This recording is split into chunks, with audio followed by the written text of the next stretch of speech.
ഒന്നടങ്കം തിരയുന്ന ഒരു ചോദ്യമാണ്, ഫിഫ വേൾഡ് കപ്പ് ട്രോഫിക്ക് എത്ര വില വരും? 1970 ഫിഫ നടത്തിയ അന്താരാഷ്ട്ര ഡിസൈൻ മത്സരത്തിനൊടുവിലാണ് ഇറ്റാലിയൻ ശില്പിയായിട്ടുള്ള സിൽവിയോ ഗസാനിക ഈ ലോകകപ്പ് ട്രോഫി രൂപകൽപ്പന ചെയ്തത്.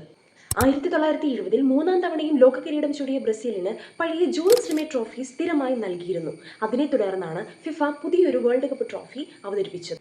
37 സെന്റിമീറ്റർ ഉയരത്തിൽ നിർമ്മിച്ചിട്ടുള്ള ഈ ട്രോഫിയുടെ ആകെ ഭാരം 6 കിലോയാണ്. 18 ക്യാരറ്റ് സ്വർണത്തിലുമാണ് ഇത് നിർമ്മിച്ചിട്ടുള്ളത്. ആഗോള ഫുട്ബോൾ ജനപ്രീതിയെ പ്രതീകമാക്കി ഭൂമി കൈയിലേന്തിയ 2 മനുഷ്യരൂപങ്ങളാണ് ഈ ട്രോഫിയിലുള്ളത്. എന്നാൽ ഈ ട്രോഫിയുടെ ആകം പൊള്ളയായ രീതിയിലാണ് രൂപകൽപ്പന ചെയ്തിരിക്കുന്നത്. ട്രോഫിയുടെ ഭാരം കുറയ്ക്കാനും ആഘോഷവേളകളിൽ കളിക്കാർക്ക് ഈസിയായി ഉയർത്തിപ്പിടിക്കാനും വേണ്ടിയിട്ടാണ് ഇത്തരത്തിൽ രൂപകൽപ്പന ചെയ്തിരിക്കുന്നത്. നിലവിലെ വിപണി മൂല്യം അനുസരിച്ച് ട്രോഫി നിർമ്മിക്കാൻ ഉപയോഗിച്ച സ്വർണത്തിനും മറ്റു വസ്തുക്കൾക്കെല്ലാം ചേർത്ത് ഏകദേശം 2.5 കോടിയോളം രൂപ വിലമതിക്കുമെന്നാണ് കണക്കാക്കപ്പെടുന്നത്. എന്നാൽ ഇതിന്റെ ചരിത്രവും അപൂർവതയും കണക്കിലെടുത്ത് ഈ ട്രോഫി എപ്പോഴെങ്കിലും ലേലത്തിൽ വെക്കുകയാണെങ്കിൽ ഇതിന്റെ മൂല്യം ഏകദേശം 190 കോടിക്ക് മുകളിലായിരിക്കുമെന്നാണ് വിദഗ്ധർ വിലയിരുത്തുന്നത്. എന്നാൽ ലോകകപ്പ് നേടുന്ന ടീമുകൾക്ക് ഫിഫ സ്വന്തമായി ഈ ട്രോഫി കൈവശം വയ്ക്കുവാൻ നൽകാറില്ല. ഫൈനൽ മത്സരങ്ങൾക്ക് ശേഷമുള്ള ആഘോഷങ്ങൾക്കൊടുവിൽ ഒറിജിനൽ ട്രോഫി സുരക്ഷിതമായി സൂക്ഷിക്കാനായി ഫിഫ തിരികെ വാങ്ങുകയാണ് പതിവ്. പകരം വിജയികൾക്ക് സ്വർണം പൂശിയ വെങ്കലത്തിൽ തീർത്ത ഒരു പ്രതിരൂപം മാത്രമാണ് നൽകുന്നത്.